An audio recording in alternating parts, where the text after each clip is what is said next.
জানো তো, এত অভাব আর ভালো লাগছে না। বসে থাকলে চলবে না, কোনো একটা কাজের ব্যবস্থা করতেই হবে। হ্যাঁ গো, আমিও সেটাই ভাবছি। ছেলেটাকে না পারতেছি একটু ভালো মন্দ খাওয়াতে, না পারি একটা ভালো জামা কাপড় পরাতে। অনেক দিন হয়ে গেল মুহাম্মদকে একটা পাঞ্জাবি বানিয়ে দেওয়া হয়নি। হ্যাঁ, দেখি কি করা যায়, কিন্তু যেটাই করতে যাই না কেন সবকিছুতেই টাকার প্রয়োজন আছে। টাকা ছাড়া তো কোনো ব্যবসাও করা সম্ভব না। কিছু টাকার ব্যবস্থা করতে পারলে তাহলে একটা ছোটখাটো ব্যবসা শুরু করা যেত। আসসালামু আলাইকুম বাবা। ওয়ালাইকুম আসসালাম। বাবা, আর কয়েকদিন পরেই তো ঈদ, আমাকে নতুন জামা কিনে দিবে না? আমার বন্ধু আবু বক্কর নতুন পাঞ্জাবি কিনেছে, আমারও নতুন পাঞ্জাবি চাই। বাবা মুহাম্মদ, তুমি চিন্তা করো না, ঈদে তোমারও নতুন পাঞ্জাবি হবে। সত্যি বলছো মা? হ্যাঁ বাবা, সত্যি। এখন তুমি ঘরে যাও, গিয়ে পড়তে বসো। আচ্ছা মা, ঠিক আছে। মুহাম্মাদের বাবা, আমার মাথায় একটা দারুণ বুদ্ধি এসেছে। তুমি আবার হঠাৎ কি বুদ্ধি পেলে? বলো দেখি শুনি তোমার বুদ্ধিটা একটু। নদীর পাশে ভাতের একটা হোটেল দিলে কেমন হয়? হ্যাঁ, এটা তো খুব চমৎকার আইডিয়া, কিন্তু হোটেল চালাতে গেলে অনেক টাকার প্রয়োজন। মাছ, মাংস, অনেক কিছুই তো হোটেলে রাখতে হবে। যারা ক্ষেত খামারে কাজ করে, আমরা তাদের জন্য খুব অল্প দামে রুচিসম্মত খাবার রান্না করব। সবই তো ঠিক আছে, কিন্তু হোটেল দেওয়ার জন্য প্রথম অবস্থায় তো কিছু টাকার প্রয়োজন, সেটাই বা কোথায় পাবো? তুমি গিয়ে রহিম চাচার কাছ থেকে কিছু টাকা ধার করে নিয়ে আসতে পারবে কি? আচ্ছা ঠিক আছে, আমি রহিম চাচার কাছেই গিয়ে দেখি কিছু টাকার ব্যবস্থা করা যায় কিনা।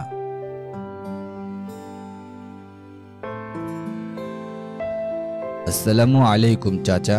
ওয়ালাইকুম আসসালাম। কি ব্যাপার করিম, কি মনে করে? চাচা, আপনি তো জানেন আমার পরিবারের অবস্থা। এখন আর আগের মতো ভারী কাজ করতে পারি না, তাই কেউ কাজেও ডাকে না। আমাকে আপনি কিছু টাকা ধার দিলে আমি নদীর পাড়ে একটা ভাতের হোটেল দিতাম। হ্যাঁ, ভালো চিন্তা করেছিস। বসে না থেকে কিছু একটা করাই ভালো। আচ্ছা, কত টাকা লাগবে তোর? 5,000 টাকা দিলেই হবে চাচা। আমি খুব দ্রুতই আপনার টাকা ফেরত দিয়ে দিব। এসব নিয়ে তোকে ভাবতে হবে না। আমি তোকে টাকাটা দিচ্ছি, তুই টাকাটা নিয়ে গিয়ে কাজে লাগা। আমার যখন দরকার হবে আমি তোর কাছে চেয়ে নিব। ধন্যবাদ চাচা, আপনি অনেক মহান। যখনই বিপদে পড়েছি আপনি আমাকে সাহায্য করেছেন। এভাবে বলছিস কেন? আমাকে আল্লাহ অনেক সম্পদ দিয়েছেন, যেখান থেকে কিছু সাহায্য করা আমার কর্তব্য। যা গিয়ে আল্লাহর নাম নিয়ে শুরু কর, দেখবি আল্লাহ তোকে সফলতা দান করবে। দোয়া করবেন চাচা। ফি আমানিল্লাহ।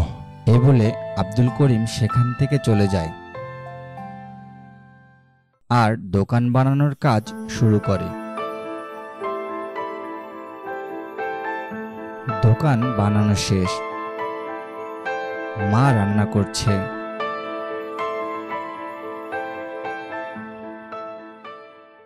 মা, রান্না কত দূর? অনেক বেলা হয়ে গেল, দোকান খুলতে হবে। হ্যাঁ বাবা, এই তো রান্না প্রায় শেষ। আমি সবকিছু বাটিতে সাজিয়ে দিচ্ছি। আচ্ছা মা, জলদি করো। রান্না শেষ, মুহাম্মদ ও তার মা সব খাবার নিয়ে দোকানে যায়।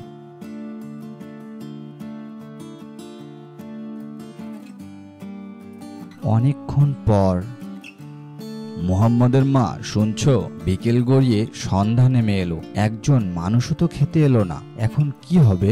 বাবা, তুমি চিন্তা করিও না।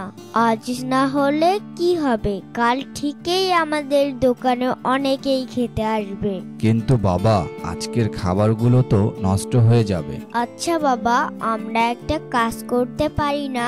কি কাজ মুহাম্মদ? খাবারগুলো তো আমরা বিক্রি করতে পারলাম না, আর এগুলো রেখে দিলে নষ্ট হয়ে যাবে। আর খাবার নষ্ট করা একদম ঠিক না, এতে গুনাহ হবে। আমরা বরং খাবারগুলো ফ্রিতে বিক্রি করি। সবাইকে বলবো দোকান উদ্বোধন হওয়ার কারণে আজকের খাবার ফ্রি। আর আমাদের খাবার একদিন কেউ খেলে সে অবশ্যই আমাদের দোকানে আবার আসবে। হ্যাঁ, এটা করা যায়, মন্দ হয় না। খাবারগুলো নষ্ট না করে মানুষকে খাইয়ে দোকানের বিজ্ঞাপন হিসাবে ব্যবহার হলো।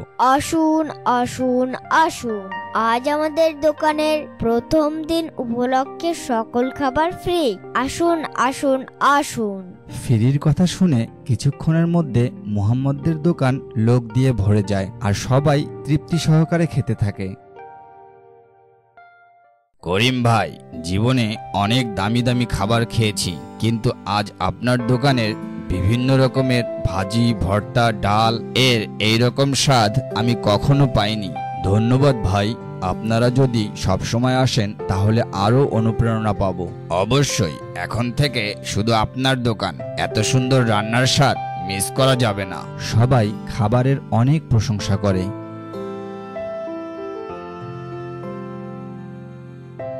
মুহাম্মদের মা হাতে যা টাকা ছিল তা দিয়ে সমস্ত বাজার করেছি। ভেবেছিলাম যা বিক্রি হবে তা দিয়ে কাল আবার বাজার করব, কিন্তু এখন তো হাতে আর কোনো টাকা নেই। কাল কিভাবে দোকান খুলবো? আচ্ছা, সবাই জানে আমরা অনেক কম দামে খাবার বিক্রি করি। কাল একটা কাজ করি, ঘরে একটুখানি মসুরের ডাল আছে, বিল থেকে কচু শাক তুলে আনি। আমাদের কলা গাছে কলার ফুলও হয়েছে। কচু শাক দিয়ে মসুর ডাল আর কলার ফুল ভাজি করি, দেখবে সবাই অনেক তৃপ্তি সহকারে খাবে। আচ্ছা, তাহলে তাই করো।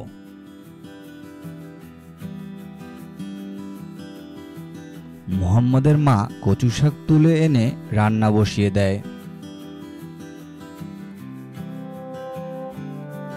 দুপুর হতেই তাদের হোটেলে ভিড় পড়ে যায়, সবাই খেতে বসে।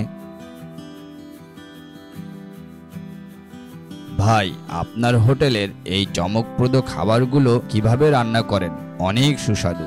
আমি সবসময় চাই আপনাদের তাজা এবং পুষ্টিকর খাবার খাওয়াতে। এভাবেই মুহাম্মদদের দোকানের বেচাকেনা অনেক বেড়ে যায়। এখন আর মুহাম্মদদের সংসারে কোনো অভাব নেই। মুহাম্মদ, দেখো, তোমার জন্য নতুন পাঞ্জাবি নিয়ে এসেছি। সত্যি বাবা, আমি অনেক খুশি। মুহাম্মদের মা, এদিকে আসো, এটা তোমার জন্য। আমার জন্য এসব নিয়ে আসার কি দরকার ছিল? তুমি না বললেও আমি জানি তুমি এই দুইটা ছেঁড়া শাড়ি পরেই চলতেছো। তুমি কি ভেবেছো আমি দেখি না? আপনার জন্য কিছু নেন নাই? আমার জন্য আর কি নেব? আমার যা আছে তাই হবে। এখন এগুলো রেখে আমাকে একটু খেতে দাও দেখি। পরের দিন সকালে মুহাম্মদ নতুন পাঞ্জাবি পরে তার বাবার সাথে অনেক আনন্দে নামাজে যায়। প্রত্যেকটা বাবাই তার সকল আনন্দ ও প্রশান্তি খুঁজে পায় শুধু স্ত্রী ও সন্তানের মুখে হাসি ফোটানোর মধ্য দিয়ে।